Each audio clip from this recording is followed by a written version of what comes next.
जब नोटबंदी हुई मैंने आरटीआई में पूछा आरबीआई से कि भाई कितना नोट सर्कुलेशन में था, कितना रिटर्न हुआ, बता दीजिए। वो बोला हिसाब लगा रहे हैं। अगर आप नहीं जागोगे तो देश लूट जाएगा और ये देश कंगाल हो जाएगा। लिख लीजिए, इसकी सज़ा आपकी आने वाली नस्लों को भोगना पड़ेगी।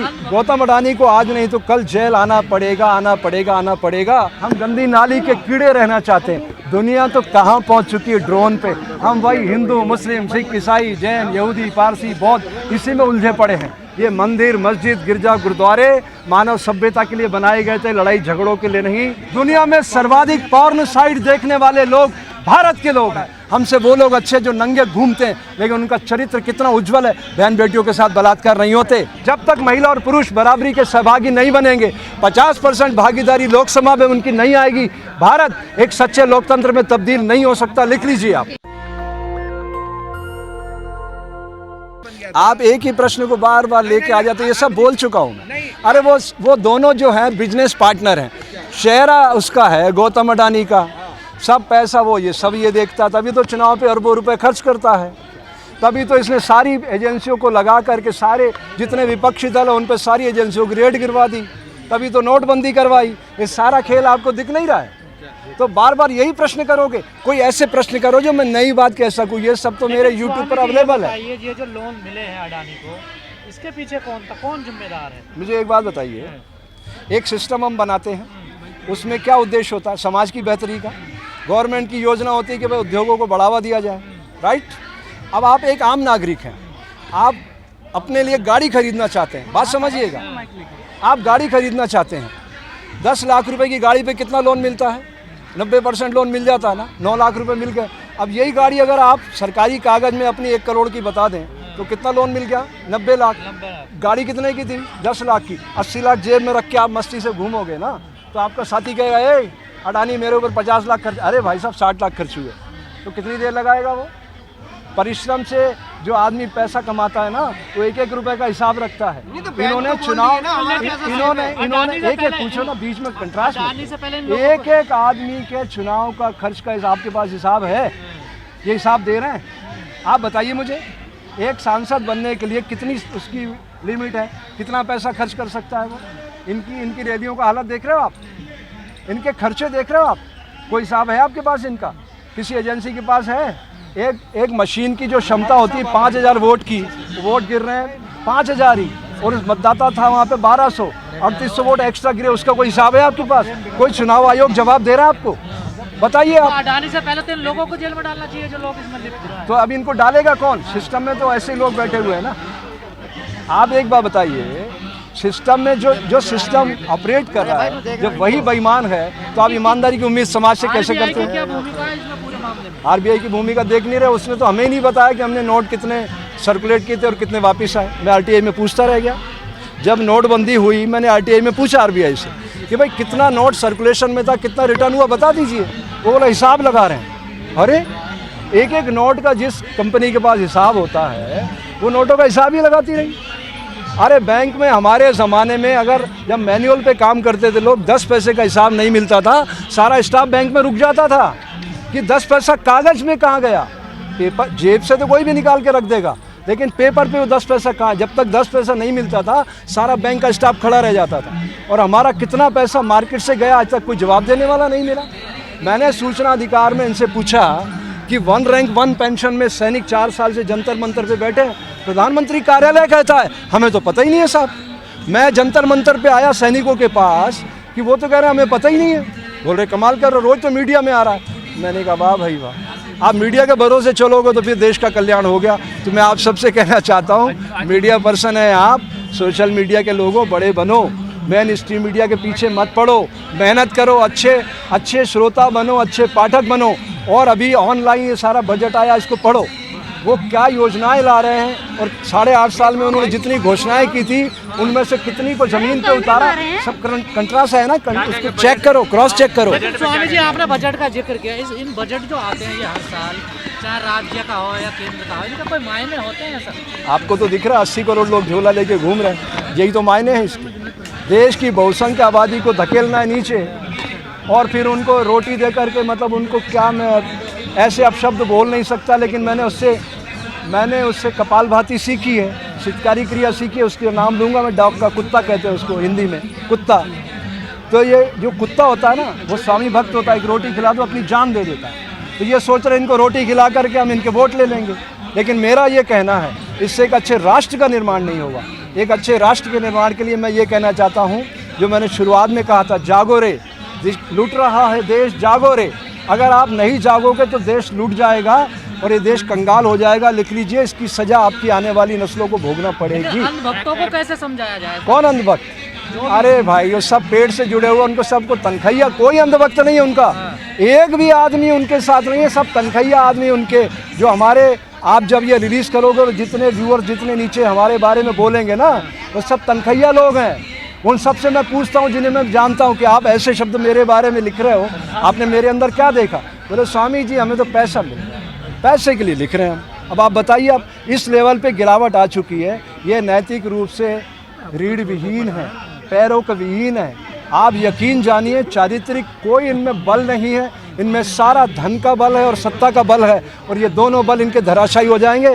गौतम उस पेंच में आ गया है, किसानों की यहाँ कच्छ से लग चुकी है। यकीन जानिए कि गौतम अडानी को आज नहीं तो कल जेल आना पड़ेगा, आना पड़ेगा, आना पड़ेगा, और हमारे अपराध से अध्यात्म की ओर कार्यक्रम में बैठना पड़ेगा और ये सीखना पड़ेगा कि वाकई में मैंने बहुत गलती की थी। काश मैंने देश के निर्माण में जिम्मेदार भूमिका निभाई होती तो मुझे तिहाड़ जेल में नहीं आना पड़ता। बजट में 50 एयरपोर्ट का भी जिक्र किया, 50 एयरपोर्ट बनाए। हाँ, तो जिन एयरपोर्टों पे जाओ तो सही, आप गाड़ी खड़ी करके तो देखो, एक एक सेकंड का हिसाब 500 रुपये पार्किंग के हो गए गाड़ी खड़ी करने के। कौन सी दुनिया में घूम रहे हो आप? अरे मेरा टिकट अभी मैं 10 मिनट आगे पीछे हो गया, 6000 वाला टिकट 30,000 में लेके गया मैं, 30,000 रुपये में, 6,000 रुपये का टिकट था वो आधे घंटे आगे पीछे होने से फ्लाइट मेरी मिस हो गई, 30,000 रुपये दे के गया। क्या कह रहे हैं? क्या कह रहे हैं? ये बोल रहे हैं कि आप इतना अमीर हैं कि फ्लाइट में घूम रहे हैं। मुझे तो बिजनेस क्लास टिकट देते हैं लोग जो अपने प्रोग्राम कराते हैं। बोले स्वामी जी आप हमसे तो कुछ मांगते नहीं, यही हमारी सेवा है। अभी दुबई गया मैं, चेक कर लेना, बिजनेस क्लास टिकट है मेरा आने जाने का, लाखों रुपए का टिकट। अब आप मुझे बुला रहे हो और आप कहते हो कि नहीं स्वामी जी पहली सीट पे आप होंगे, आप समाज के निर्माण का काम कर रहे हैं, तो मेरा क्या दोष है? जिसने टिकट दिया उसको जांच करो तो उसका पैसा असली है नकली है, मुझे तो नहीं पता। मुझे तो उन्होंने कार्यक्रम में बुलाया, मैं गया। जो भी मुझे बुलाएगा आप बुलाइए। आप मुझे अगर रेंज रोवर पे लेके जाओगे तो मैं पूछूंगा कि रेंज रोवर आपकी 1 नंबर की है 2 नंबर की है, उसकी तो सरकारी एजेंसियां हैं जांच करने वाली। बीबीसी डॉक्यूमेंट्री पे जो रोक लगाया गया, इस पे क्या कहेंगे? बीबीसी के डॉक्यूमेंट्री, ये लोकतंत्र का मजाक बना रहे हैं। बीबीसी जिस देश की एजेंसी है, उस देश में भारत का NRI प्रधानमंत्री है ऋषि सुनक, और दुनिया का सबसे बड़ा लोकतांत्रिक थानेदार है अमेरिका। वहाँ की उपराष्ट्रपति कमला हैरिस भारतीय मूल की NRI है, राइट। वो लोग इतने खुले दिल के हैं, और हमारी कितनी संकीर्ण सोच है कि हम उससे बाहर ही नहीं निकलना चाहते। हम गंदी नाली के कीड़े रहना चाहते हैं। दुनिया तो कहाँ पहुँच चुकी है ड्रोन पे, हम वही हिंदू मुस्लिम सिख ईसाई जैन यहूदी पारसी बौद्ध इसी में उलझे पड़े हैं। इससे अच्छे राष्ट्र का निर्माण नहीं हो सकता। जाते जाते मैं ये कहना चाहता हूँ, ये अमृत काल नहीं है, ये लोकतंत्र का मरणासन्न काल है। जाग जाओ, नहीं तो बहुत देर हो जाएगी। इसकी पीढ़ियों को सजा भुगतना पड़ेगी। इस संसार में सिर्फ 2 जातियां, मेल एंड फीमेल। ये मंदिर मस्जिद गिरजा गुरुद्वारे मानव सभ्यता के लिए बनाए गए थे, लड़ाई झगड़ों के लिए नहीं। क्षुद्र राजनीतिक स्वार्थी लोगों ने इनको औजार बनाकर भारत को लोकतांत्रिक की जो मूल भावना थी उस आत्मा पर तेजाब डाल दिया, छलनी कर दिया। उसकी जड़ों को खत्म करने की साजिश की जा रही है। कलर को लेके विवाद चलता है, फिल्मों को लेके विवाद चलता है, इससे क्या कहना चाहोगे? फिर भाई, अरे ये सारा वोटों का ध्रुवीकरण है। फिल्में मनोरंजन के लिए होती है, उससे क्या फ़र्क पड़ता है वो कुछ भी दिखाएं। पॉर्न साइट क्या? अच्छा एक बात बताइए, आपने फिल्मों की बात की है, आप सोशल मीडिया के लोग हैं। गूगल पे जाके अगर मैं 100 बार टच करूं मेरी उंगली और एक एक शब्द पे, तो गूगल हिस्ट्री क्या बोलेगी कि हर्षानंद ने कितनी बार टच किया? जितनी बार मैंने उंगली टच की गिना देगा कि नहीं गिना देगा? बताइए आप लोग। हिंदुस्तान के लोग, ये ऑनलाइन ऑन कैमरे पे बोल रहा हूँ, ध्यान से सुनिएगा। दुनिया में सर्वाधिक पॉर्न साइट देखने वाले लोग भारत के लोग हैं। Porn site. अब पॉर्न साइट का खुलासा मत करवाना मेरे से, क्या होती है? अब आप समझिए हमारे दिमाग में कितना कचरा भरा पड़ा है। हमसे वो लोग अच्छे जो नंगे घूमते हैं, लेकिन उनका चरित्र कितना उज्जवल है। बहन बेटियों के साथ बलात्कार नहीं होते, उनको इज्जत से देखा जाता है, उनको खुली आज़ादी दी जाती है। हमारे यहाँ तो भोगने की वस्तु मान लिया हमने, स्त्री जाति को हमने भोगने की वस्तु मान लिया। तो आप कौन से देश का निर्माण कर रहे हैं? लोकसभा के अंदर आज की तारीख में कितना सदन में स्त्रियों को रिप्रेजेंट दिया गया, देख लो आप। हम कौन सी समानता की बात कर रहे हैं? हम कौन सी लोकतंत्र की बात कर रहे हैं? जब तक महिला और पुरुष बराबरी के सहभागी नहीं बनेंगे, 50% भागीदारी लोकसभा में उनकी नहीं आएगी, भारत एक सच्चे लोकतंत्र में तब्दील नहीं हो सकता। लिख लीजिए आप। यहाँ पठान फिल्म को लेके विवाद चला था, लेकिन अभी आप देख रहे हो कि अभी भी वो बोल रहे हैं कि फ्लॉप करा दी हमने। फिर वही बात, आपके दिमाग में वही कीड़ा घुसा पड़ा है फिल्मों का।